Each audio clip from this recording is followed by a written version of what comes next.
Bella Padilla take a swipe at Kat Arambulo's flawed remark. Malinaw na may pinatatamaan ang actress-director na si Bella Padilla sa kanyang Instagram story nitong Huwebes, July 25, 2024.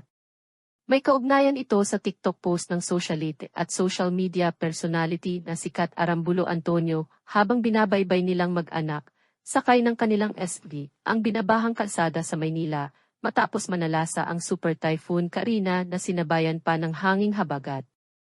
Sa video, makikitang nasa loob ng sasakyan si Kat kasama ang kanyang mga anak. Maririnig ding manghang-mangha ang kanyang mga anak nang makitang lubog sa baha ang dinadaanan ng kanilang sasakyan. Saad ni Kat sa video, "Wow, look at this. The baha is nuts. First time for the kids to experience baha here in Manila." Read. Gerald Anderson joins Typhoon Karina rescue efforts. Bukod dito, humirit din ang mga anak niyang gusto raw nilang maglaro ng floaty o wakeboarding sa baha. Tanong naman ni Kat sa kanyang yaya, "Safe ba mag-floaty dyan, yaya?" "I guess so, it's just water.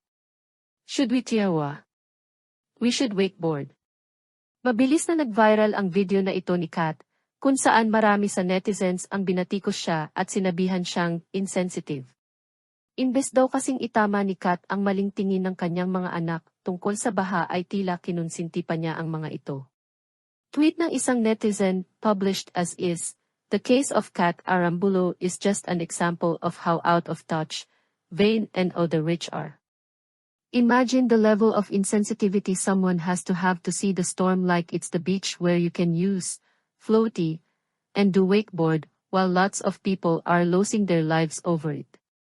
Saad pa ng isa, "I feel bad for her kids. Kat Arambulo had tons of opportunity to educate them but she didn't take any. No offense. Alam ko namang nanay siya. Pero at this rate of being problematic, I hope they don't grow up to be like her lol tama na yung ilang sakit sa lipunan."